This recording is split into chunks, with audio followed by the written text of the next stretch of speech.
Pokemon Legends Arceus has some crazy new features that are gonna blow your mind from our leaks and much, much more.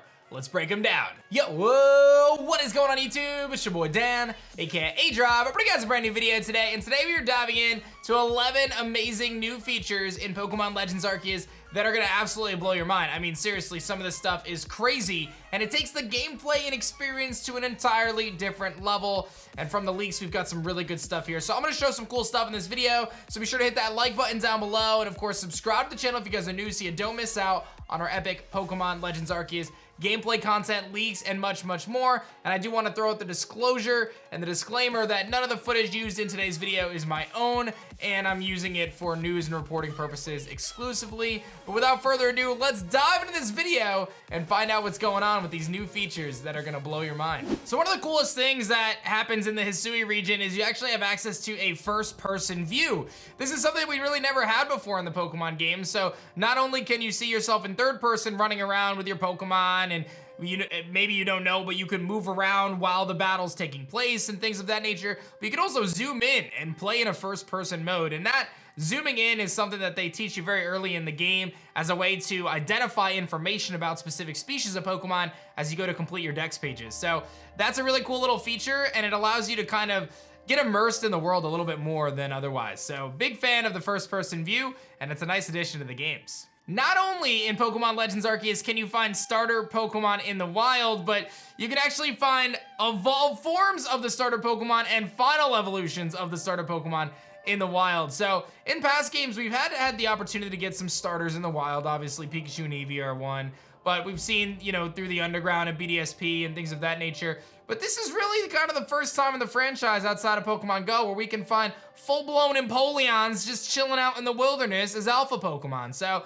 that adds a whole new level of dynamic. And not only are you able to find them, but you're gonna wanna try to find them multiple times, because again, there's no breeding. So you wanna complete these different research tasks for these Pokemon, and having these evolutions and these wild starter Pokemon is something very, very cool, and it adds a whole nother level of depth, obviously, as we're searching this new kind of vast wilderness of Hisui. Pokemon is a franchise known for the 1v1 battles of sending out your Pokemon and having them kind of attack each other, and that's really it. But in Legends Arceus, there's a few layers that get added onto the battle system. The first thing is you could be battling in a Pokemon and other Pokemon join in to try to fight against you. So you could be fighting 3, 4 Pokemon at the same time, and I'll tell you what, some of those battles get really, really tough where you're facing off a handful of different boss Pokemon all at once. There's also these boss fights like the alpha Pokemon, which are located throughout the world, and then of course the noble Pokemon that you fight that are enraged, like Cleaver that we've seen in the trailers.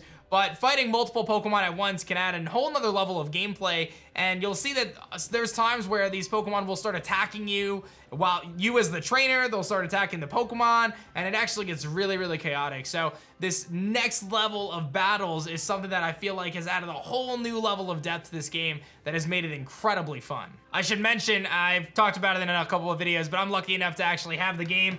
I'm about 12 hours in at this point at the time of recording this video, and I'm honestly having the most fun I've ever had playing Pokemon, so get excited for that. Now, you know from the trailers that Pokemon can actually damage the trainer, but they can also status the trainer as well, so you can be put to sleep, you can get hit with different status effects, there's certain moves that'll come from the sky, and they're not easy to dodge, guys. Like, I'll tell you that, like, it is not easy to dodge everything. Some of these moves actually will chase you down, they'll hone after you, you'll have multiple Pokemon attack you at once, and it's not that out of the question to actually faint as a trainer. Like, if you're not paying attention, or if you're not super skilled on the game controller, you actually could get attacked and get knocked out by a wild Pokemon. So don't underestimate that, seriously, it's actually really fun. Trade evolutions, Pokemon like Magmar and Pokemon like Alakazam and Gengar, these have been replaced with items that are consumable items, which are very, very awesome. There's this new link cable item that allows you to evolve various Pokemon. You actually can get access to them pretty early in the game. So,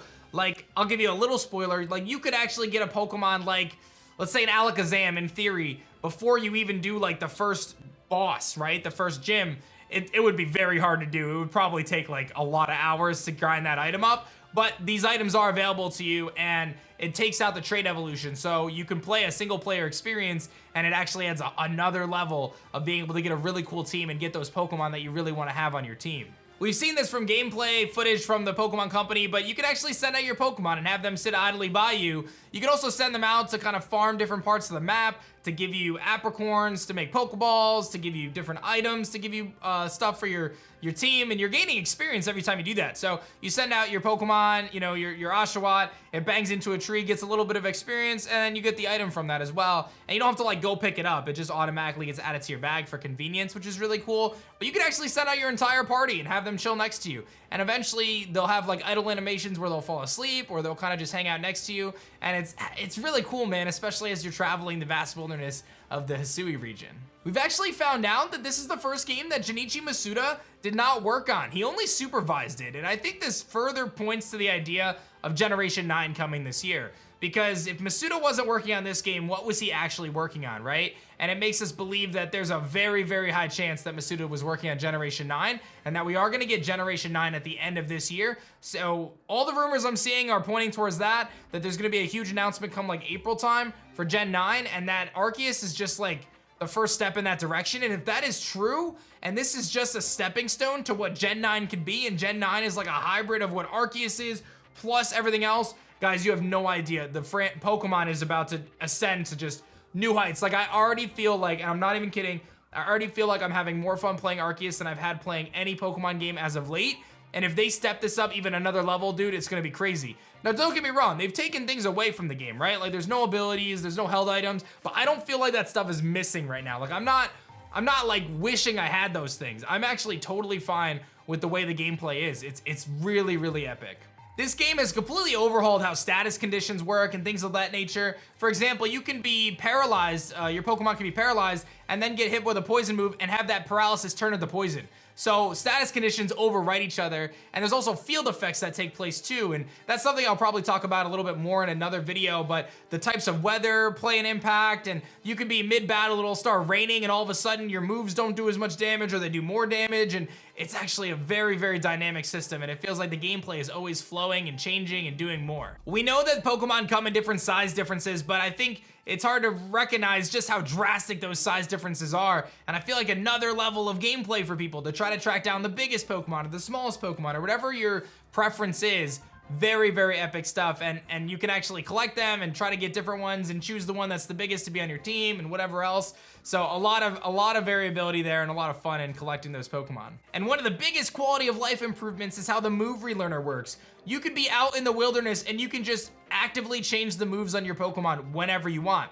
There's also a move tutor that allows you to get new moves that you otherwise wouldn't be able to get that are actually pretty dope, that scale up as you progress through the game. So it's certainly worth getting, but the fact that you can just learn a new move and teach it to your Pokemon and then delete another move and maybe add a new move back, it makes it so easy and it's a seamless situation. It's such a beautiful thing, and it honestly makes the gameplay way smoother and way better overall. So Legends Arceus is changing the formula, and whether or not it changes it forever, I don't know, but I tell you what, this is such a unique gameplay experience, and it's honestly, I gotta say it again, it's been my favorite Pokemon experience in a really long time.